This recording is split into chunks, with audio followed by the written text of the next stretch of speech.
સહજાનંદ સ્વામી મહારાજની જય. હરે કૃષ્ણ મહારાજની જય. સ્વામિનારાયણ ભગવાનની જય. વર્ણિવેશ રમણીય દર્શનમ મંદહાસરુચિરાનનાંબુજમ પૂજિતં સુરનરોત્તમૈર્મુદા ધર્મનંદનમહં વિચિંતયે. પરમ કૃપાળુ આરાધ્ય ઈષ્ટદેવ ભગવાન શ્રી સ્વામિનારાયણ, પૂજ્ય ગુરુદેવ શાસ્ત્રીજી મહારાજ, ગુરુ મહારાજ, પૂજ્ય સ્વામી તેમજ મહારાજને વાલા તમામ ભક્તજનોને ભાવથી જય સ્વામિનારાયણ. હરે હરે.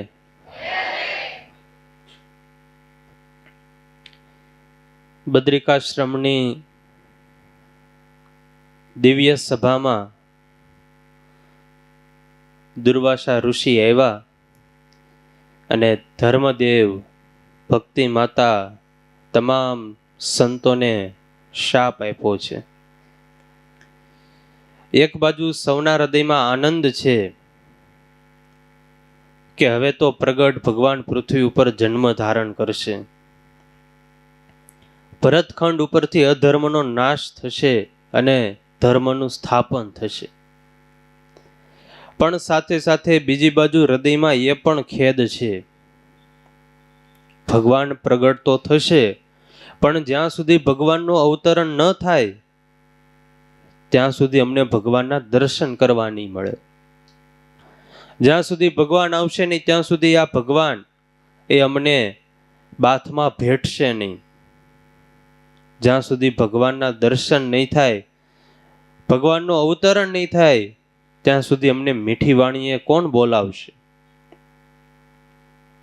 સંતો, ઋષિ મુનિઓ, માતા પિતા, ધર્મદેવ, ભક્તિ માતા બધાના હૃદયમાં ખેદ છે.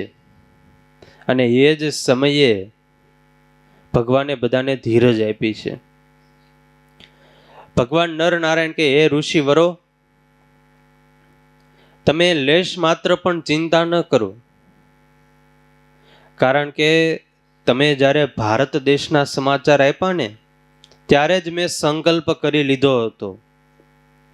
મારી ઈચ્છાથી જ દુર્વાસા ઋષિ અહીંયા આવ્યા અને મારી ઈચ્છાથી જ તેઓ સન્માન પણ ન પામ્યા અને મારી ઈચ્છાથી જ એને શ્રાપ આપ્યો છે.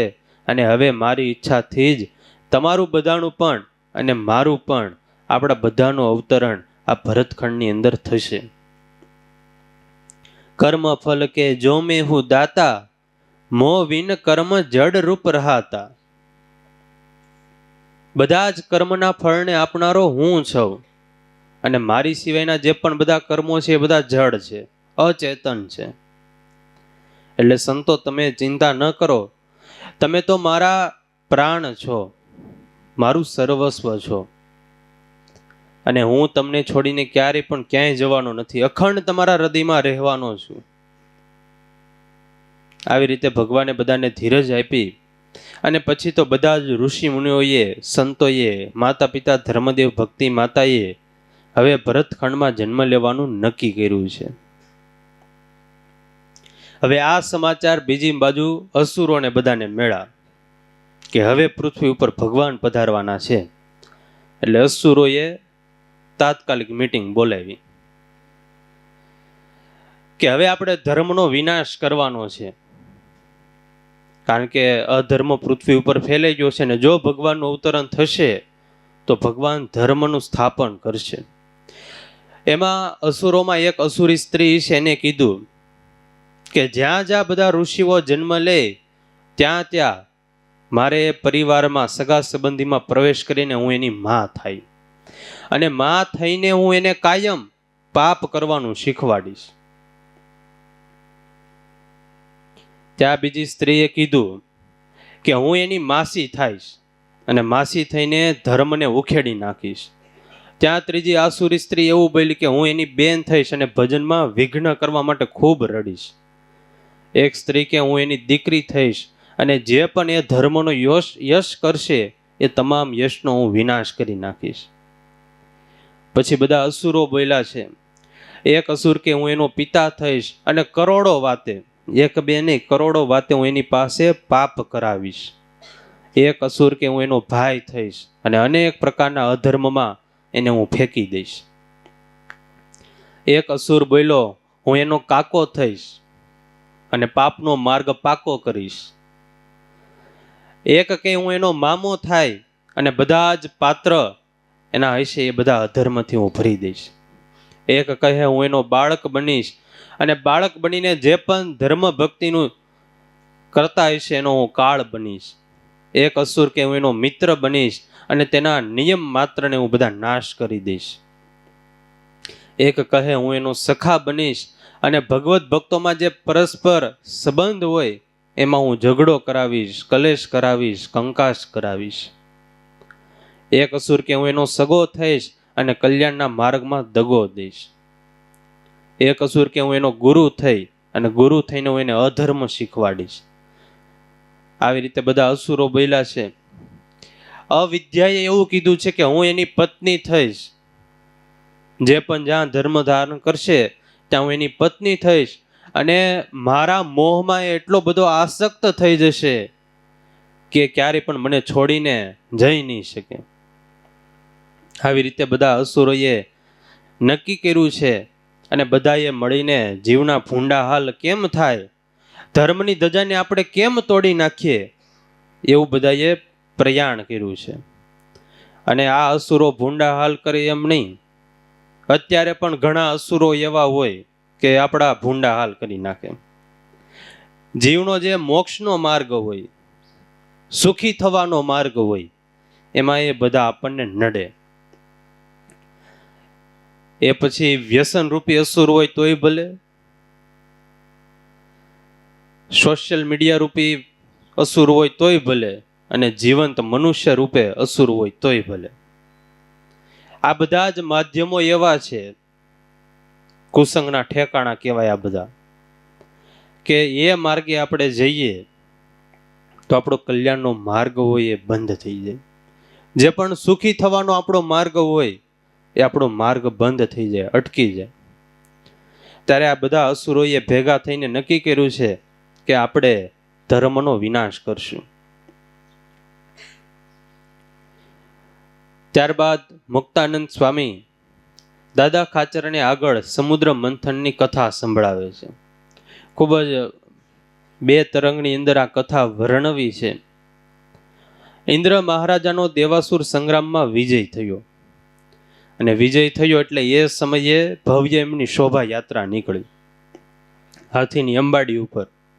ચારે બાજુ ઢોલ નગારા અને બધું દંદુભી ને શરણાઈયું બધું વાગે અને મોટી સવારીને ઘણા બધા દેવતાઓ અને માણસો અને ઋષિ મુનિઓને બધા દર્શન કરવા માટે આવ્યા હતા.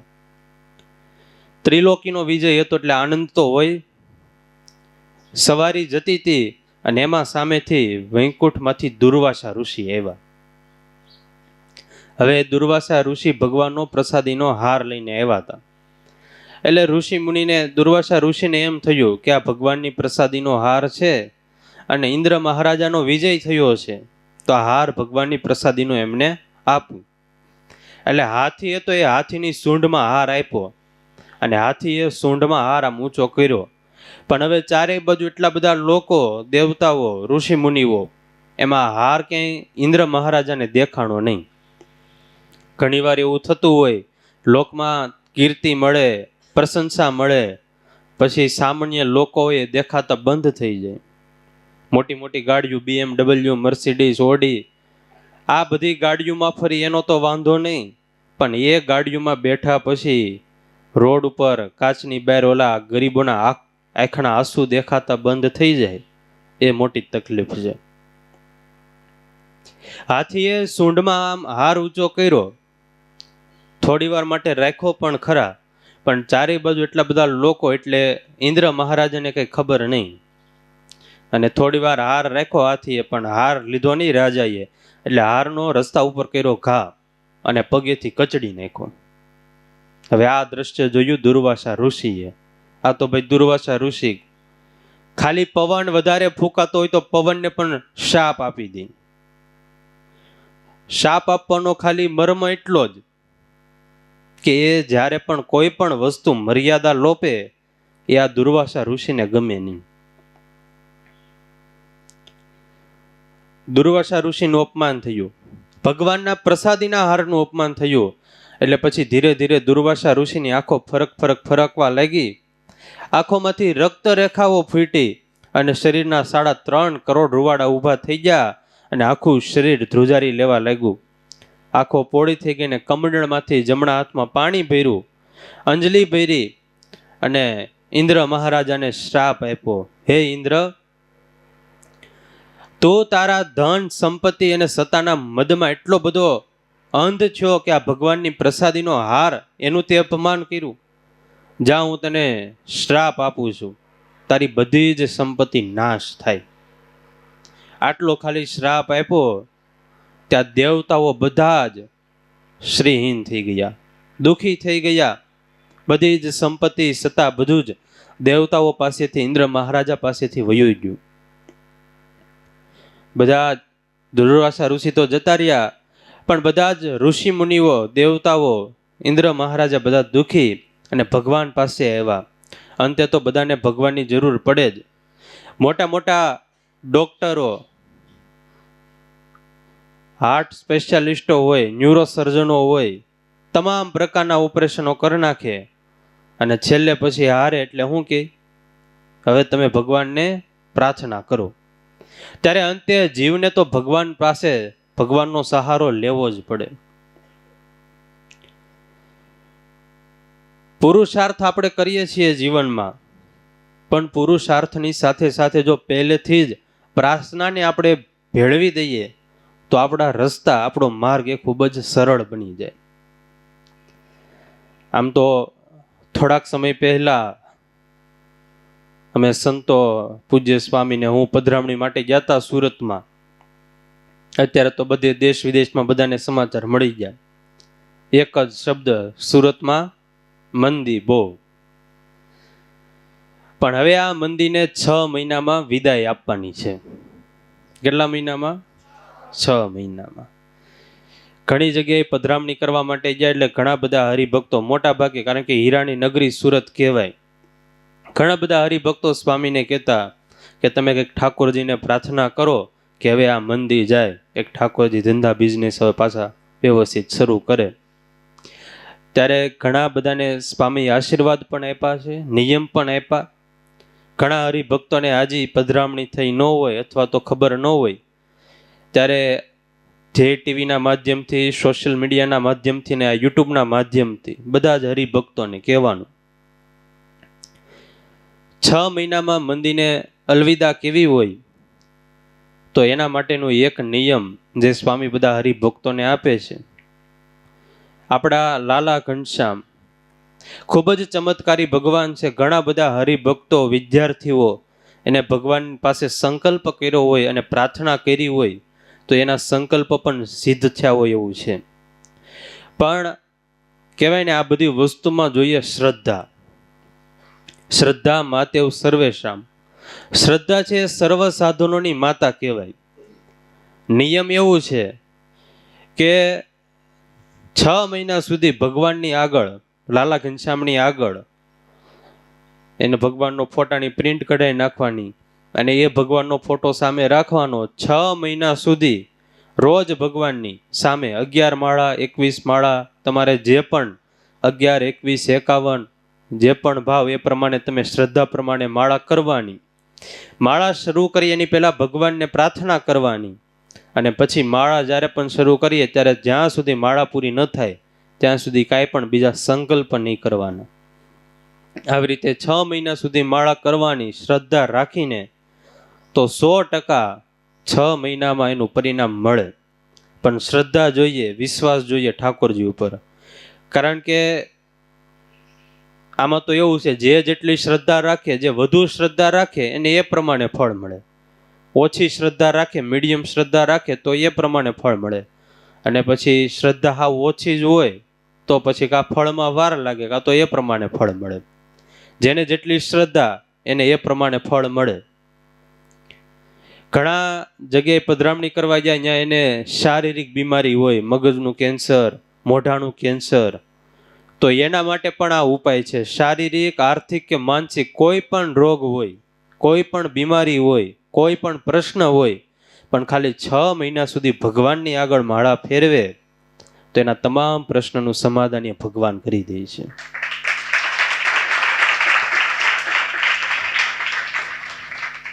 ઘણીવાર આપણને પ્રશ્ન થાય કે ભગવાનની આગળ પ્રાર્થના તો કરીએ તો હું ભગવાન પ્રાર્થના સાંભળતા હશે? આમ તો એવું લખાણું, ચીટીકે પગ નુપુર બાજે, એટલે કે કીડીઓના પગમાં ઝાંઝર વાગે. કીડીઓના પગમાં, આપણે તો કીડીઓના પગે જોયા નથી. ત્યારે જો ભગવાન કીડીઓના પગમાં ઝાંઝર વાગે એ સાંભળી શકતા હોય તો આપણી પ્રાર્થના ન સાંભળી શકે? આમ તો એક વાત છે, સત્ય ઘટના છે, બનેલો પ્રસંગ. કોઈએ એક ગ્રંથ હશે, ન્યૂઝમાં આવ્યું હતું, ગ્રંથનું નામ તો નથી યાદ મને, પણ એ ગ્રંથના એને 20 વર્ષ સુધી પાઠ કર્યા ભગવાનની આગળ. કઈ સંકલ્પ કર્યો હોય છે, 20 વર્ષ સુધી પાઠ કર્યા એટલે ભગવાને દર્શન આપ્યા. અને ભગવાન કહે કે તે 20 વર્ષ સુધી આ પાઠ કર્યા પણ કે હું તારી ઉપર રાજી નથી. ઓલો કે કાંઈ વાંધો નહીં, એ તો નાચવા લાગ્યો, આનંદમાં આવી ગયો. એટલે ભગવાન કે 20 વર્ષ પાઠ કર્યા, હું તારા ઉપર રાજી નથી અને તોય તને આનંદ? એ કે કાંઈ નહીં, બસ મારે એ જોતા 20 વર્ષ સુધી પાઠ કર્યા તમે સાંભળ્યા કે નહીં? બસ એ ખબર પડી ગઈ, તમે સાંભળ્યા. ત્યારે ભગવાને આપણી નાની એવી પ્રાર્થના કરીએ તો પણ એ સાંભળતા હોય, પણ ભાવ જોઈએ, શ્રદ્ધા જોઈએ. શ્રદ્ધાથી, વિશ્વાસથી કરીએ તો 100% એનું ફળ મળે ને ભગવાન એ પ્રાર્થના આપણી સાંભળે. દેવતાઓએ ભગવાનની પાસે આવીને પ્રાર્થના કરી છે, હે પ્રભુ, હે કેશવ, હવે તો તમે એક અમારા આધાર છો, અમારી રક્ષા કરો આમાંથી. અને ખૂબ પ્રાર્થના કરી એટલે ભગવાને કીધું કે દેવો, તમારી બધી જ સંપત્તિ સમુદ્રની અંદર વહી ગઈ છે અને એ સંપત્તિ પ્રાપ્ત કરવા માટે તમારે બળવાન થવું પડે. અને બળવાન તમારે થવું હોય તો એના માટે તમારે અમૃત પ્રાપ્ત કરવું પડે. અને આ અમૃત એ તમને સમુદ્રમાંથી મળશે. માટે તમે સમુદ્રની અંદર મંદરાચલ પર્વતને પધરાવો, એનો રવૈયો કરો, વાસુકી નાગની તમે નેતૃ કરો. અને પછી બધા જ તમે દેવતાઓ તો તમે બધા ઓછા છો, એટલે દેવતા અને દાનવો તમે બધા જ મળીને સમુદ્ર મંથન કરો તો પછી તમને એમાંથી અમૃત મળે. અને એ અમૃત પીને તમે બધા જ શક્તિશાળી બળવાન થશો અને તમારી સત્તા સંપત્તિ બધું પાછું મળશે. હવે ભગવાને દાનવોનો પક્ષ કીધું, દાનવોને સાથે રાખો. એટલે દેવતાઓએ પ્રશ્ન કર્યો કે ભગવાન, દાનવોને શા માટે, એની શું જરૂર છે આ સમુદ્ર મંથનમાં? પછી ભગવાને કીધું કે તમે ખાલી દેવો ઓછા છો, તમારા એકલાથી આ કાર્ય, એટલું મોટું વિશાળ કાર્ય સિદ્ધ થશે નહીં. ભગવાને નીતિનું જ્ઞાન આપ્યું કે તમારે તમારો હેતુ સિદ્ધ કરવો હોય તો તમારા શત્રુની સાથે તમારે સંધિ કરવી પડશે. આવું બધું નીતિ કહે છે. કારણ કે જ્યારે પણ મોટો હેતુ સિદ્ધ કરવો હોય, વિશાળ કાર્ય કરવું હોય, ત્યારે દુશ્મનને પણ મિત્ર બનાવવા પડે. આમ તો એક નીતિ છે, ભગવાને અહી મૂષક વર્ત એ નીતિ શીખવી છે. અહી એટલે થાય સર્પ અને મૂષક એટલે થાય ઉંદર. એકવાર મદારીનો એક ટોપલો છે, એમાં ઉંદેડો અને સર્પ બંને એક સાથે હતા, હોય નહીં પણ હતા. એટલે બંને એક સાથે ટોપલામાં પેક થઈ ગયા. એટલે ઉંદેડો બિચારો થરથર ધ્રુજે, કારણ કે એને તો ભય ગમે ત્યારે હમણાં ખાઈ જશે સાપ. એટલે એ થરથર ધ્રુજતો હતો અને આ પરિસ્થિતિ સાપ પારખી ગયો. એટલે પછી સાપ કે મામાજી પ્રણામ તમને. એટલે ઉંદર વિચારે આ મામાજી વાળો ભાણિયો અત્યારે વળી કેમ તૈયાર છો? તો કે વળી મને કેમ પ્રણામ? તો કે અમારા બધા સાપની મીટિંગ થઈ હતી અને એમાં અમે એક એજન્ડા પાસ કર્યો છે કે ઉંદરો આપણા માટે બધા રહેવાના દર બનાવે છે, સ્થાન બનાવે છે. એટલે આજથી કોઈ પણ ઉંદરને આપણે મારવાનો નહીં. ઉંદર ઉપર આપણે બેન્ડ. તો કે આપણે મિત્ર થયા તો એ કે હા. તો હવે મામાજી તમે એક કામ કરો, આ વાંસનો ટોપલો છે એમાં તમે છિદ્ર પાડી ગયો તો આપણે બંને બહાર નીકળી જઈએ. ઉંદેડો તો બિચારો ભોળો અને છિદ્ર પાડ્યું, અને જેવું છિદ્ર પાડ્યું એટલે સાપ કે મામાજી હું પેલા જાઉં બહાર. કે વાંધો નહીં. સાપ બહાર ગયો અને મોઢું ફાડીને બેસી ગયો. મોઢું ફાડીને બેસી ગયો, મુક્તિ પણ મળી ગઈ અને ભુક્તિ પણ મળી ગઈ. સાપ ઉંદેડાને ખાઈ ગયો. ત્યારે આને કહેવાય અહિમૂષક ન્યાય. ભગવાન કે તમે આ સંધિ અપનાવો. અને આ નીતિ આપણી ઘણી વખત લોકમાં એવું કાર્ય સિદ્ધ થતું ન હોય ત્યારે આ અહિમૂષક નીતિ એને સંધિ કરવી પડે. આમ તો 3 પ્રકારની નીતિ લખાણી છે. પહેલી છે બૃહસ્પતિ નીતિ. તમારું સાધ્ય એ શુદ્ધ હોય, તમારો સંકલ્પ શુભ હોય, અને શુભ કાર્યની સિદ્ધિ માટે તમે શુભ સાધનનો ઉપયોગ કરો, શુભ સાધનનો, તો એને બૃહસ્પતિ નીતિ કહેવાય. યુધિષ્ઠિર મહારાજ પોતે ધર્મનિષ્ઠ હતા. ધર્મને છોડીને ક્યારેય પણ બીજું કોઈ પણ કાર્ય કરવાનું નહીં. ગમે એવી સિદ્ધિ મળતી હોય પણ ધર્મ છોડવાનો નહીં. એને બૃહસ્પતિ નીતિ કહેવાય. બીજી છે કણિક નીતિ. સાધ્ય પણ અશુદ્ધ હોય અને સાધન પણ અશુદ્ધ હોય. પૈસા કમાવો તો પૈસા કમાવા માટે જે કરવું પડે એ કરી લેવાનું. હિંસા કરવી પડે તો હિંસા કરવાની, પાપે કરવાના. એને કણિક નીતિ કહેવાય. એ અસુરોની નીતિ છે, દાનવોની નીતિ છે. અને ત્રીજી છે મધ્યમ નીતિ છે. એને કહેવાય શુક્ર નીતિ. હેતુ હોય, સાધ્ય હોય, એ બધા શુદ્ધ હોય, પણ સામેવાળા સમજી એમ ન હોય. એમ કહેવાય ને કે સીધી આંગળીએ ઘી કાઢો તો આવે નહીં. એવી રીતે સામેવાળા હોય એ સમજે એમ ન હોય, આપણો હેતુ બધો શુભ હોય, ત્યારે પછી કોકની સાથે થોડીક વક્ર નીતિ કરવી પડે. એને કહેવાય શુક્ર નીતિ. ત્યારે આ 3 પ્રકારની નીતિ શાસ્ત્રોમાં લખાણી છે. એટલે ભગવાન કે તમે મૂષક ન્યાયની નીતિથી આ અસુરોની સાથે સંધિ કરો તો તમને અમૃત પ્રાપ્ત થશે. હવે ઇન્દ્ર મહારાજા દાનવો પાસે ગયા ને કીધું કે આપણે એટલા વર્ષોથી યુદ્ધ કરીએ છીએ, અમે કેટલા બધા દેવતાઓ મરાણા, તમે કેટલા બધા મરાણા, એની કરતાં આપણે એક કામ કરીએ, સમુદ્ર મંથન કરીએ તો આપણે એમાં અમૃત નીકળે ને બંને પક્ષ અડધો અડધો અમૃત પી લઈએ અને બધા અમર થઈ જઈએ. તો કે નહીં, અમારે તો ઝઘડવાનું ચાલુ જ રાખવું છે, કારણ કે દાનવોને તો એમાં જ મજા આવતી હોય. એટલે ઇન્દ્ર મહારાજા કે આ એમ હમત છે નહીં. એટલે ઇન્દ્ર મહારાજાએ કીધું કે જો આપણે અમૃત પીશું તો પછી આપણે ઝઘડા તો શરૂ રાખશું, આપણે મરાશું પણ નહીં, એને જીવતા રહેશું. એટલે આપણે વર્ષો સુધી ઝઘડા હાલશે. તો કે એ સારું, વાત ફીટ બે ગઈ મગજમાં. તો કે તો આપણે કરીએ. પછી સમુદ્ર મંથન કરવાનું નક્કી કર્યું અને બધા આવ્યા. આમ તો લોકમાં ભાગીદારીથી કામ કરીએ વધુ સિદ્ધ થાય. એમ કહેવાય એકથી કામ કરે અને 2 મગજ ભેગા થઈને કામ કરે એ વધારે કામ સિદ્ધ થાય. ભાગીદારી સારી, પણ ભાગીદારીમાં પ્રગતિ પછી બહુ થાય. વિશ્વાસ અને કોઈની ઉપર ભરોસો રાખ્યો હોય ને એ પછી પ્રગતિ બધી થઈ હોય ને પછી કોઈ ભરોસો તોડી નાખે, વિશ્વાસ તોડી નાખે, અને પછી એવું વિચારે ભાગીદારો એકબીજાને પાછલા બારણે કેમ લૂંટવા, અંધકારમાં રાખીને મારો લાભ કેમ હવે થાય, તો એ ભાગીદારી નકામી. એ પછી જ્યારે ભવિષ્યમાં બહુ મોટું વટ વૃક્ષ બને ને અને એ સમયે ભાગીદારી તૂટે ત્યારે પછી બહુ પસ્તાવો થાય. આમ તો 2 ભાગીદારો હતા. મુંબઈની અંદર એક ન્યૂઝપેપર આવે છે, એની અંદર આ લખેલો લેખ છે, સત્ય ઘટના છે, પ્રસંગ બનેલો મુંબઈની અંદર. એટલે બંને ભાગીદારો હતા. એ પોતે અત્યારે એમાંથી એક ભાગીદાર જે હતો એ તો અત્યારે સંન્યાસી છે. એને પોતે આ લેખ લખાયો અને મીડિયાની અંદર બધી આપ્યો. 2 ભાગીદારો હતા. ભાગીદારીની અંદર બંને ધંધો શરૂ કર્યો પાર્ટનરશિપમાં, અને ખૂબ જ સારો બિઝનેસ ચાલ્યો ઘણા વર્ષો સુધી. પછી કપાસની મિલ હતી એ એને બિઝનેસમાં રાખી હતી.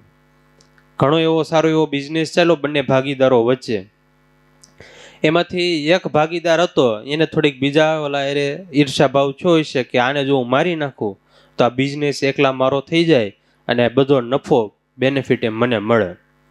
એટલે પછી એને મારવા માટે એક વખત હોટલમાં બંને જમવા જાય છે. એમાં જમવામાં ઝેર ભેળવી દીધું અને ઓલાને મારી નાખ્યો અને બિઝનેસ આ એકના હાથમાં આવી ગયો. થોડાક વર્ષો સુધી બિઝનેસ બધો ચાલ્યો. પછી એમના ઘરે એક દીકરો જ છો અને દીકરાની ઉંમર ધીરે ધીરે વધતા વધતા 20 વર્ષની થઈ. હવે આ દીકરો મોટો થયો 20 વર્ષનો, પરણવા લાયક, પણ અચાનક બીમાર પડ્યો ને એવો બીમાર પડ્યો કે ગમે એટલા ઈલાજ કરાવે, મોટા મોટા ડોક્ટરો પાસે દવાખાનામાં દેખાડે, પણ કાંઈ એને સફળતા મળે નહીં, સાજો થાય નહીં. એટલે મલેશિયાની અંદર એને પછી અહીંયા દાખલ કર્યો અને ત્યાં પછી ટ્રીટમેન્ટ એની બધી ચાલતી હતી. એમાં એ છોકરો સૂતો હતો પલંગ ઉપર અને ઓપરેશન ને બધું થઈ ગયું છે અને કાંઈ સાજો થાય એમ હશે નહીં. એટલે ડૉક્ટરે આ ભાગીદાર હતા જે પણ વ્યક્તિને કીધું એના પિતાને કે હવે તમારો દીકરો એ કાંઈ સાજો રહે એવું લાગતું નથી અને હવે તમે હવે ટૂંક જ સમયમાં મૃત્યુ પામશે એવું લાગે છે, એટલે તમે બધી હવે તૈયારી એ પ્રમાણે શરૂ કરજો, સગા સંબંધીને બોલાવવાનો હોય તો બોલાવી લેજો. એટલે બાપને તો એકનો એક દીકરો હોય, આંખમાંથી આંસુડા દડ દડ વહેવા લાગ્યા અને રૂમમાં એવા જે આપણને દીકરો દાખલ કર્યો હતો ત્યાં દિવાલને ટેકો દઈને ઊભા હતા. એટલે થોડી વાર થઈ, એટલે 20 વર્ષનો દીકરો સુતા સુતા હસવા લાગ્યો. એટલે એ હસતો હતો એટલે એના બાપે પૂછ્યું કે દીકરા બેટા કેમ તું અત્યારે હસે છો, આવી પરિસ્થિતિ છે, તું બીમાર છો, હવે સાજો થાય એમ નથી અને તને હસવું આવે છે? તો કે હા. તો કે કેમ? તો કે હું તમારો દીકરો જ નથી પહેલા તો કે તું તો મારો દીકરો છો, 20 વર્ષ સુધી તારું પાલન પોષણ કર્યું, તને મોટો કર્યો, એ કે હું તમારો દીકરો જ નથી, તમે મને જે પણ ઓલા ઝેર નાખીને મારી નાખો તો ને એ જ હું તમારો ભાગીદાર છું. 20 વર્ષ સુધી હું રહ્યો અને તમારી જેટલી પણ કરોડોની સંપત્તિ ભાગીદારીમાં આપણે જે પણ તમે કમાણ હતા એ બધી જ સંપત્તિ મેં તમારી વાપરી નાખી છે મારી બીમારીમાં, અને છેલ્લા ખાલી 1000 રૂપિયા વધ્યા છે એ હાચવીને રાખજો, એ મારા અંતિમ સંસ્કારમાં તમને કામ આવશે. ત્યારે બંને ભાગીદારીમાં હતા, આવી રીતે ભાગીદારી તોડીને મારી નાખા તો એના કર્મનું ફળ એને ભોગવવું પડ્યું. બધા પૈસા લૂંટાઈ ગયા, દીકરો એવો 20 વર્ષ થયા તો દીકરો પણ જતો રહ્યો. ત્યારે જ્યારે પણ ભાગીદારી કરીએ ભવિષ્યમાં ત્યારે ખાસ એ ધ્યાન રાખવાનું, ભાગીદારી કરીએ તો પહેલાં સજ્જન લોકો સાથે કરવાની અને પછી એ ભાગીદારીમાં ક્યારેય પણ કોઈને સામેવાળો આપણને ભલે ગમે એ કરે પણ આપણે કોઈને સામેથી ક્યારેય પણ ધોકો એમાં આપવાનો નહીં. દેવતાઓ અને દાનવો વચ્ચે ભાગીદારી થઈ અને સમુદ્ર મંથનનું કાર્ય શરૂ કરવાનું નક્કી કર્યું છે. મંદરાચલ પર્વતને ઉપાડીને લાવ્યા છે અને પર્વત એટલો બધો ભારે હતો એટલે દેવતાઓને દાનવો ઉપાડીને લાવે પણ કેટલાય દાનવોને દેવતાઓના હાથ પગ કચડાઈ ગયા. ભગવાનને પ્રાર્થના કરી, હે ભગવાન આમાંથી રક્ષા કરો. એટલે પછી ભગવાન ગરુડ ઉપર બેસીને આવ્યા છે. ભગવાને પર્વતને ઉપાડ્યો, મંદરાચલ પર્વત, અને હાવ હળવો કરીને ગરુડની પીઠ ઉપર મૂક્યો. ગરુડ એ પર્વત લઈને ગયા અને સમુદ્રની અંદર પ્રસ્થાપિત કર્યો. પણ પર્વતનો ભાર એટલો બધો હતો મંદરાચલ પર્વતનો કે એ પર્વત ધીરે ધીરે પાણીમાં સમુદ્રમાં પાછો ડૂબવા લાગ્યો. એટલે પાછો ભગવાને અવતાર ધારણ કર્યો, કાચબાનો અવતાર, અને ભગવાને મોટા કાચબાનું વિશાળ રૂપ લઈને એ પર્વત નીચે જતા રહ્યા અને પોતાની પીઠ ઉપર આ મોટો મંદરાચલ પર્વતે ધારણ કર્યો. પછી સમુદ્ર મંથન કરવાનું હતું એટલા માટે વાસુકી નાગને પ્રાર્થના કરી કે તમે આ સમુદ્ર મંથન કરવામાં અમારી મદદ કરો. એને પછી વાસુકી નાગ આવ્યા, એને પર્વત ઉપર ભરડો લીધો અને એક બાજુ દેવતાઓ અને એક બાજુ દાનવો. ભગવાને પેલા બધાને કીધેલું દેવતાઓને કે તમે તમારી પ્રમાણે કંઈ કરતા નહીં, હું જે પણ કહું એ પ્રમાણે તમે ચાલજો. દેવતાઓ કે કાંઈ વાંધો નહીં. એટલે ભગવાન દેવતાઓને કે દેવતાઓ તમે બધા આ વાસુકી નાગના મુખ પાસે આવતા રહ્યો અને પૂછડું બધા દાનવોને આપું. એટલે દાનવોએ સ્ટ્રાઇક પાડી, તો કે અમારે સમુદ્ર મંથન કરવું નથી. એ કે અમે એટલા બધા દાનવો, અમારી વગર આ થશે નહીં, અને અમને કાંઈ નહીં તો કાંઈ પૂછડું આપ્યું. એ કે અમારે કરવું નથી. તો ભગવાન કે કાંઈ વાંધો નહીં, અમારે આ જ જોતું હતું. એ કે વહી આવો તમે મોઢા પાસે. એટલે દાનવો બધા એવા વાસુકી નાગના મુખ પાસે અને દેવો બધા ગયા પૂછડા પાસે. સમુદ્ર મંથન ચાલ્યું ને 1000 વર્ષ સુધી સમુદ્ર મંથન ચાલ્યું.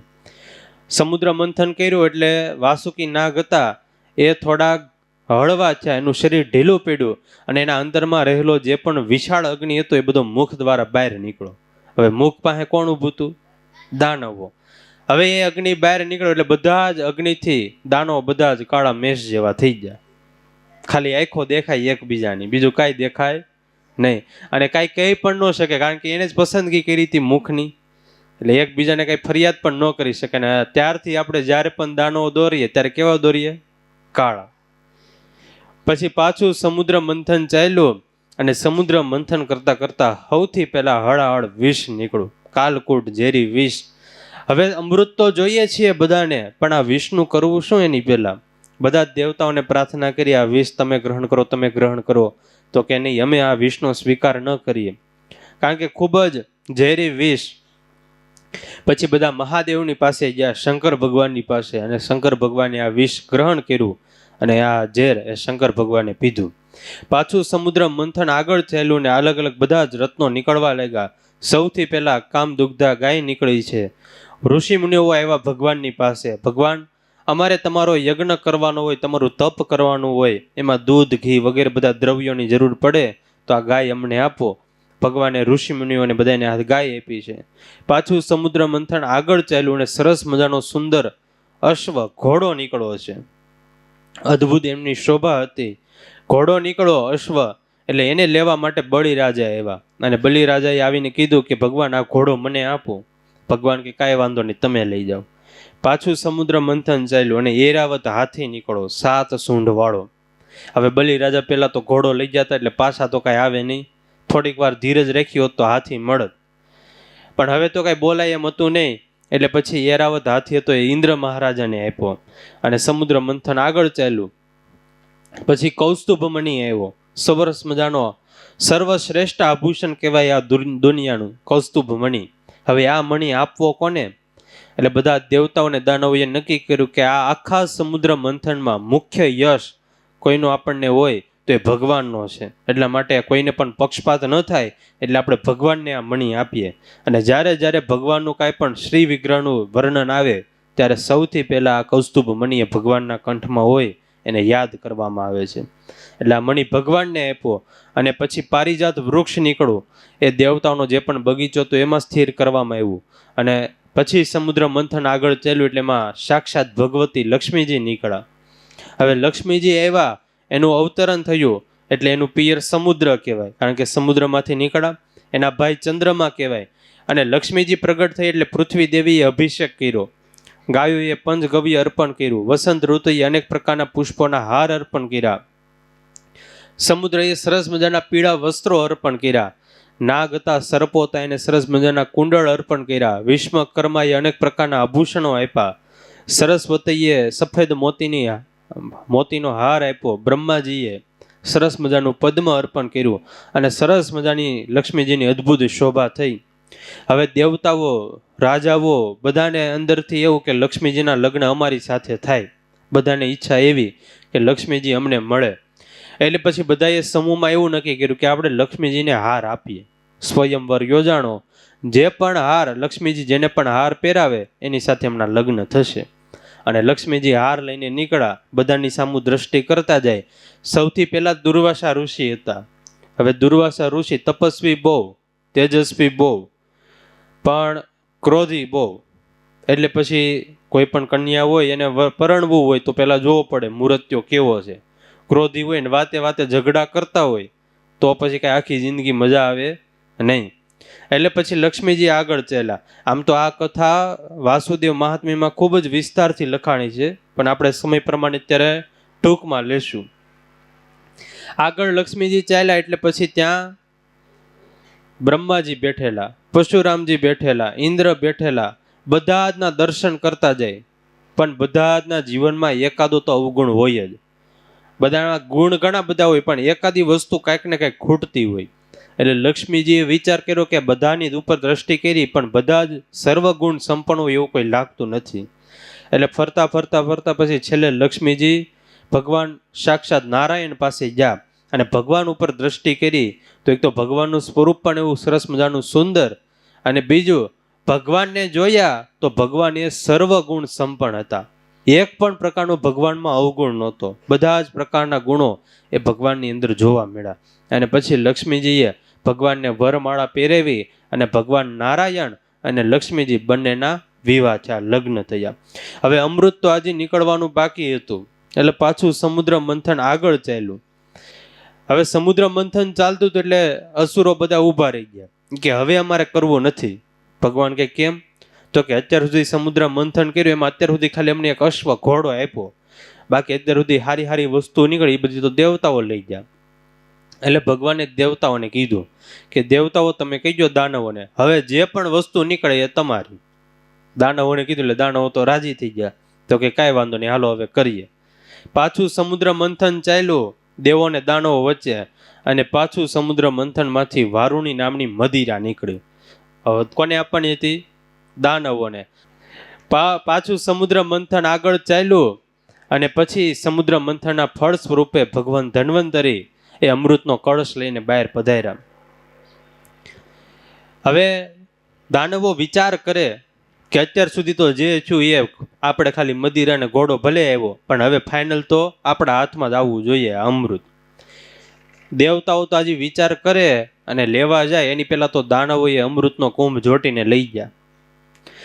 જોટીને લઈ ગયા ને વિચાર ઝઘડવા લાગ્યા કે પેલા હું અમૃત પી લઉં, પેલા હું પી લઉં, ઓલો કે હું પી લઉં. એકબીજાના હાથમાંથી કુંભ આમ જોટે અને ઝઘડો કરવા લાગ્યા. બેઠા બેઠા દેવતાઓ વિચારે કે એટલી બધી મહેનત કરી, એટલા વર્ષો સુધી પ્રયાસ કર્યા, તો એ છેવટે અમૃત તો આપણા હાથમાં આવ્યું નહીં. હવે આનો ઉપાય તો એક ભગવાન કરે. એટલે ભગવાન પાસે બધા જાય ને ભગવાનને પ્રાર્થના કરી, હે ભગવાન તમે આમાં કંઈક કરો, અમારી રક્ષા કરો. અને એ જ વખતે દેવતાઓને આનંદ દેવા માટે ભગવાન એક સરસ મજાનું અદ્ભુત રૂપ ધારણ કર્યું. આમ તો ભગવાન સ્વયં જગત કરતા કહેવાય, અનેક જીવોના રૂપ દેનારા છે, રૂપ નિધિ કહેવાય, સૌંદર્ય નિધિ કહેવાય, વાત્સલ્યના ધામ કહેવાય. એ ભગવાને પોતે આજે પોતાના દેવતાઓને રાજી કરવા માટે મોહિની રૂપ ધારણ કર્યું. એવું સરસ મજાનું સ્ત્રીનું અદ્ભુત રૂપ, હાથમાં ભગવાન ફૂલનો દડો ઉછાળતા જાય, ઠુમક ઠુમક ચાલતા જાય ને કમરના લટકા કરતા જાય, મીઠું મીઠું બોલતા જાય. હવે અસુરો બધા ઝઘડતા હતા, ત્યાં આવ્યા ભગવાન મોહિની રૂપે. અસુરો ઝઘડતા હતા ને બરોબર ભગવાન ત્યાંથી મોહિની રૂપે નીકળ્યા, અદ્ભુત રૂપ. એટલે બધા અસુરો એમલમ અમૃતનો કુંભ હાથમાં રહી ગયો, ઝઘડવાનું એક બાજુ રહી ગયું અને ભગવાનની સામું જોવા લાગ્યા. એક જ દ્રષ્ટિ ભગવાન ઉપર સ્થિર થઈ ગઈ અને બધા જ એમાં મોહ પામી ગયા. હવે ભગવાન ચાલ્યા જતા હતા અને ભગવાનની તો ભાઈ હાલે એવી હોય, ભગવાન બોલે એવું. એટલે અસુરોએ પૂછ્યું કે તમારું નામ શું? તો ભગવાન કે મને જે પણ નામે બોલાવે ને એ બધા મારા નામ. આપણે ગઈએ છીએ ને હરિતારા નામ છે 1000. ભગવાન કે મને જે પણ નામે બોલાવે એ બધા જ મારા નામ. ક્યાંક રામ, શ્યામ, ઘનશ્યામ, નીલકંઠ, હરિકૃષ્ણ, સહજાનંદ, સ્વામિનારાયણ, નારાયણ મુનિ, કેટલા બધા ભગવાનના નામ. આંબા શેઠ કે ન્યાલકરણ, ન્યાલકરણ. એટલે કોઈએ પૂછ્યું ન્યાલકરણ કેમ? તો કે જ્યારથી સ્વામિનારાયણ ભગવાન મળ્યા ત્યારથી હું ન્યાલ થઈ ગયો, એટલે એ તો મારા માટે ન્યાલકરણ છે. ભગવાનને કે તમે રહ્યો છો ક્યાં? તો કે હું તો મારું ક્યાંય નક્કી નથી ક્યાં રહું છું, પણ જ્યાં જ્યાં મારા ભગત બોલાવે ત્યાં ત્યાં હું નાહમ વસામી વૈકુંઠમ યોગીન હૃદયે ચ. જ્યાં પણ મને બોલાવે ત્યાં હું જાઉં છું. ભગવાનને કે તમે લગ્ન કર્યા? તો કે મેં લગ્ન તો કર્યા નથી, પણ જે પણ મારું ભજન કરે એ બધા મારા ધણી. હવે ભગવાન એટલું સરસ મજાનું મીઠું મીઠું બોલતા હતા, અસુરોને બીજું કાંઈ પણ અમૃત હું પીવું આ તે કાંઈ ખબર રહી નહીં અને ભગવાનના રૂપમાં બધા મોહ પામી ગયા. ભગવાન આગળ ચાલવાનું શરૂ રાખ્યું. એટલે ભગવાને અસુરો બધા બેઠા હતા ત્યાં ગયા અને કીધું કે આ તમે બધા કરો છો શું? તો કે બસ કાંઈ નહીં, આ અમૃતને માટે નાનો એવો ઝઘડો ચાલે છે. ભગવાન કે અમૃત છે? કે હા. તો કે હું તમને બધાને પાઈ દઉં? એ કે હા. એ કે તો બહુ સારું, કે તમારા હાથે પીવા મળે તો. એ કે પાઈ ગયો. અમૃતનો કુંભ લઈને કોને આપ્યો? ભગવાનને. હવે ભગવાને અમૃત પાવાનું શરૂ કર્યું. બધાને કે દાનવ તમે બધા લાઈનમાં બેસી જાઓ, અને દાનવો બધા બેસી ગયા. હવે દેવતાઓ તો બધા દૂર ઊભા હતા. એટલે ભગવાને પૂછ્યું આ બધા કોણ છે? તો કે એ બધા તો દેવતાઓ છે. તો ભગવાન કે સમુદ્ર મંથનમાં તો એનો પણ ફાળો હતો, એને પણ આપણે પાઈએ. તો બધા દેવતાઓને બેસાડી ગયો. હવે સામેની બાજુ લાઈન કોની કરી? દેવતાઓની. હવે મોહ એટલા બધા પામ્યા હતા અસુરો. ભગવાન શું કે અસુરોને, આપણે એક કામ કરીએ, આ અમૃતનો કુંભ છે ને એમાં ઉપર આછું આછું અમૃત હોય, એ બધું આપણે દેવતાઓને પાઈ દઈએ અને નીચે ઘાટું ઘાટું એ કોને પાઈએ? દાનવોને. હવે એ બધા મૂર્ખના સરદાર, એને ખબર નહીં કે આ 4 મહિનાની કઈ ખાટી છાઈસ નથી, ત્યાંની માથે આશ હોય. આ તો ભાઈ અમૃત હતું. એ કે કાંઈ વાંધો નહીં, પાઈજો એને આછું આછું ને ઘાટું ઘાટું અમને પાજો. અને ભગવાને આ બાજુ દેવતાઓને બધાને પાવાનું શરૂ કર્યું, પણ આખી લાઈન પૂરી થઈ ગઈ ને અમૃતનો કુંભ પૂરો થઈ ગયો. અને પછી આ જે પણ સમુદ્ર મંથન કર્યું હતું એમાં દેવતાઓનો વિજય થયો, બધા જ અમૃત પીને અમર બન્યા અને બધાની પાછી જે પણ કાંઈ સત્તા સંપત્તિ હતું એ બધું જ પાછું મેળવ્યું. ત્યારે આ સમુદ્ર મંથનની કથા એ મુક્તાનંદ સ્વામીએ આ તરંગની અંદર વર્ણવી છે. આગળ સરસ મજાની ધર્મદેવ અને ભક્તિ માતાના જન્મની કથા છે. એ સ્વામી દાદા ખાચરને સંભળાવી રહ્યા છે. સરજુ નદીના કાંઠે સરવાર પ્રદેશ આવેલો છે અને તેમાં પણ સરવૈયા બ્રાહ્મણો બધા રહે છે. આખો પ્રદેશ 13 પવિત્ર બ્રાહ્મણોનો પ્રદેશ કહેવાય, 13 કુટુંબનો પ્રદેશ કહેવાય આ. અને એમાં ઇટાર નામનું સરસ મજાનું એક ગામ છે. ગામની અંદર અતિશય ધર્મ અને ભક્તિથી સદગુણથી યુક્ત એવા પવિત્ર બ્રાહ્મણો રહે છે. અને એમાં છે એક કન્હીરામ બ્રાહ્મણ. આ કન્હીરામ બ્રાહ્મણ હતા એ ઉદાર મનના હતા, ખૂબ જ પુણ્યશાળી અને પવિત્ર આત્મા હતા, સદગુણોના ભંડાર હતા. અને એના પુત્રનું નામ હતું બાળ શર્મા. બાળ શર્મા પણ બાળપણથી જ વેદો અને પુરાણોના અભ્યાસ કરતા હતા, ખૂબ જ મુમુક્ષુ હતા અને ખૂબ જ ધર્મમાં એ રહેનારા હતા. એનું જીવન એ ધર્મમય હતું. એમના પત્નીનું નામ હતું ભાગ્યવતી. અને આ ભાગ્યવતીના ઉદરથી ધર્મદેવનું પ્રાગટ્ય થાય છે. ધર્મદેવનું પ્રાગટ્ય થતાં આખા જગતમાં બધે જય જયકાર થઈ જાય છે. ઘેર ઘેર બધે આનંદ ઉત્સવ અપાર છવાઈ જાય છે. અક્ષર મુક્તો બધા જ આનંદિત થાય છે. અને ધર્મદેવને જોઈને બધા જ નર નારીઓ આનંદિત થઈ ગયા છે. આખા ગામની બધી જ નર નારીઓ ભેગા મળીને ધર્મદેવની ઘરે જાય અને સરસ મજાના મંગળ ગીતો ગાય છે, વધાઈ આપી રહ્યા છે. ચારે બાજુ ઉત્સવનું સરસ મજાનું દિવ્ય વાતાવરણ સર્જાણું છે. પવિત્ર ભૂદેવ બ્રાહ્મણોને બોલાવવામાં આવ્યા છે અને બ્રાહ્મણોએ આવીને જ્યોતિષ શાસ્ત્ર જોઈને ધર્મદેવનું નામકરણ કર્યું છે. જ્યોતિષ શાસ્ત્ર જોઈને કીધું છે, હે બાળ શર્મા, આ તમારા પુત્ર તો સદગુણોના ભંડાર છે, એમાં તો સદગુણોનો પાર આવે એમ નથી. અને આ સદગુણો એ તો ભગવાનની કૃપા સિવાય, હરિકૃપા સિવાય આવે એમ નહીં, હરિકૃપા સિવાય આવે નહીં. એટલા માટે આજથી આનું નામ હરિપ્રસાદ થશે. બીજું, તમારા દીકરા છે એ ધર્મયુક્ત, સુશોભિત શરીરવાળા અને સુંદર સ્વભાવના છે, એ દેવતા જેવા જણાય છે. એટલે આજથી આનું બીજું નામ દેવ શર્મા પણ થશે. અને ધર્મમાં ખૂબ જ રહેનારા છે એટલે આનું એક નામ ધર્મદેવ પણ થશે. આવી રીતે દેવ શર્મા, ધર્મદેવ અને હરિપ્રસાદ, આવી રીતે 3 નામ એ બ્રાહ્મણોએ પાડ્યા છે. અને પિતાને બાલ શર્માને ખૂબ જ આનંદ થયો છે. પછી તો મા બાપ બંને ખૂબ જ પ્રેમથી આ ધર્મદેવનું પાલન પોષણ કરે છે. બીજી બાજુ મનોરમા નામે નદી વહે છે. તેમાં પણ ઉત્તર ભાગમાં છપૈયા ગામ આવેલું છે. સરસ મજાનું નાનકડું એવું ગામ છે. અને આ ગામની અંદર કૃષ્ણ શર્મા નામના વિપ્ર ભૂદેવ રહે છે. ખૂબ જ શીલ, સંતોષ અને શુદ્ધ હૃદયના હતા, પવિત્ર વર્તનવાળા હતા. એમના પત્નીનું નામ હતું ભાગ્યમાની. ભાગ્યમાની પણ ભગવાનની ભક્તિમાં લેલીન રહેનારા હતા. અને ભગવત કૃપાથી આ ભાગ્યમાનીના ઘરે વિક્રમ સંવત 1798 ને કારતક સુધી પૂનમના દિવસે ભક્તિ માતાનો જન્મ થાય છે. ભક્તિ માતાનો જન્મ થતાં ત્યાં પણ આનંદનો, મા બાપને આનંદ સમાતો નથી. વિપ્ર ભૂદેવને બોલાવ્યા છે અને નામકરણ સંસ્કાર કરવામાં આવ્યા છે. ભૂદેવે આવીને કીધું છે કે તમારા આ દીકરી, એનામાં અનંત ગુણો જોવા મળે છે, એટલે આજથી આનું નામ બાળા પડશે. બીજું, તમારા દીકરી એ નાનપણથી, બાળપણથી ભગવાનની ભક્તિમાં ખૂબ જ લેલીન રહે છે અને ખૂબ જ ભક્તિ પ્રત્યે પ્રેમવાળા છે, એટલે આનું નામ ભક્તિ દેવી પણ પડશે. આવી રીતે બાળા દેવી અને ભક્તિ દેવી 2 નામ પાડ્યા છે. અને પછી મા બાપ બંને આ ભક્તિ દેવીનું પાલન પોષણ કરે છે. જેમ ચંદ્રની કળા વધે એવી જ રીતે ધર્મદેવ અને ભક્તિ દેવી બંને ધીરે ધીરે મોટા થવા લાગ્યા છે.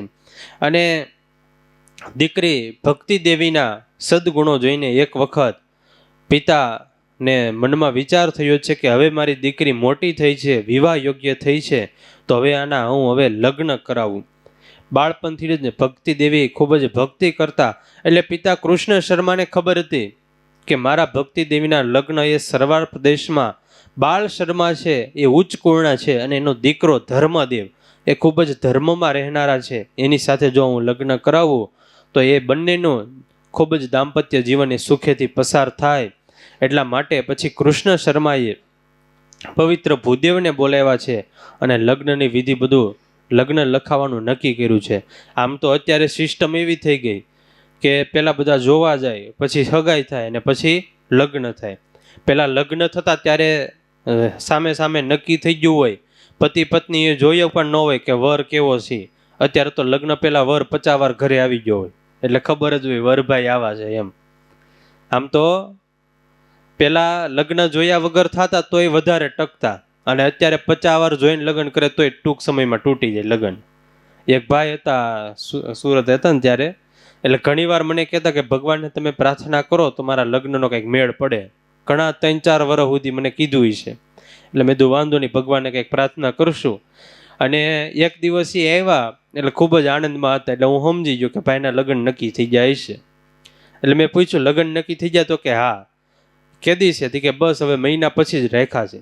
એ કે બહુ મોડું કરે નહીં, તૂટી જાવ તો પાછા એમ સંબંધ. તો વાંધો નહીં. એટલે મહિના પછી આવ્યા, દોઢ મહિના પછી. એટલે મેં પૂછ્યું કે કેમ છું, લગ્ન ને બધું રેડી, કામકાજ પતી ગયું? એ કે લગ્ન થયા હોત ને તૂટી હોતી ને જા. એ કે કેમ? એ કે મહિનામાં લગ્ન કર્યા, અઠવાડિયામાં તોડી નાખ્યા. અત્યારે જોઈને લગ્ન કરે તો પણ લગ્ન ટકતા નથી. બે પતિ પત્ની લગ્ન થવાના હશે, બંને વચ્ચે સંબંધો નક્કી થયા. એટલે ભાઈએ ઓલા બેને ભાઈને કીધું કે આપણા લગ્ન થઈ જાય પછી તમે તમારા પરિવારને છોડી શકો? કે આ હું છોડી શકું. તમે મા બાપને છોડી શકો? કે આ હું છોડી શકું.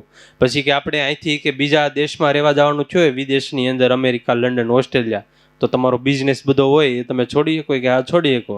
કે તમે જે પણ વ્યસન કરો એ તમે છોડી શકો? કે નહીં, હું માવો ન છોડી શકું. કે બીજી બધું મૂકી શકું પણ માવો છોડી શકું નહીં. પૈસાની તંગીમાં ઘણાના ભણતર છૂટાય છે, પણ પૈસાની તંગીમાં અત્યાર સુધી કોઈના વ્યસન છૂટાવ એવા દાખલા નથી અત્યાર સુધી. એટલે પેલા ગામમાં જાણ આવતી ત્યારે બધું આખું ગામ જોવા જતું કે વર કેવો છે. અત્યારે તો વરભાઈ 50 વાર આવી જ જાવ એટલે બધાને ખબર જ હોય વરભાઈ આવા છે. આ બાજુ છપૈયાની અંદર કૃષ્ણ શર્માએ પવિત્ર બ્રાહ્મણ ભૂદેવને બોલાવ્યા છે અને શુભ વાર મુહૂર્ત જોઈને લગ્ન લખાવ્યા છે. કંકો છાટી કંકોતરી મોકલે, એમાં લખ્યો લાડકડીનું નારે, માણિક પંથરો પીયો, કેસર છાટી કંકોતરી મોકલે, એમાં લખ્યો લાડકડાનું નામ રે, માણેક થંભરો પીયો, કંકો છાટી કંકોતરી મોકલે. પહેલી કંકોતરી કાકા ઘેર મોકલે, પહેલી કંકોતરી કાકા ઘેર મોકલે, કાકા હોશે ભત્રીજી પરણાવો રે, માણેક થંભરો પીયો, કંકો છાટી કંકોતરી મોકલે. બીજી કંકોતરી મામા ઘેર મોકલે, બીજી કંકોતરી મામા ઘેર મોકલે, મામા હોશે મોસાળો લઈ આવો રે, માણેક થંભ રોપિયો કંકુ છાટી કંકોતરી મોકલે કંકુ છાટી કંકોતરી મોકલે કેસર છાટી કંકોતરી મોકલે કંકુ છાટી કંકોતરી મોકલે. લગ્નનો પ્રસ્તાવ લઈને બ્રાહ્મણ એ ઇટારની અંદર આવ્યા છે અને બાલ શર્માની બધે લગ્નની વાત કરી છે. બાલ શર્માના હૃદયમાં આનંદ વ્યાપી ગયો છે. જે પણ લગ્ન લઈને આવ્યા હતા એનો સ્વીકાર કર્યો છે, વધાવ્યા છે, અને પછી ઇટારની અંદર ધર્મદેવના ઘરે અને છપૈયાની અંદર ભક્તિ દેવીના ઘરે લગ્નની તૈયારીઓ શરૂ થઈ છે. હવે લગ્નની તૈયારીઓ હાલે છે એટલે આવતા સંસ્કાર સભામાં તમને બધાને લગ્નનું આમંત્રણ આપ્યું છે. તમે બધા આવતી સંસ્કાર સભામાં આવી જાજો. આજની સંસ્કાર સભાને અહીંયા આપણે વિરામ આપીએ છીએ. સહજાનંદ સ્વામી મહારાજની જય.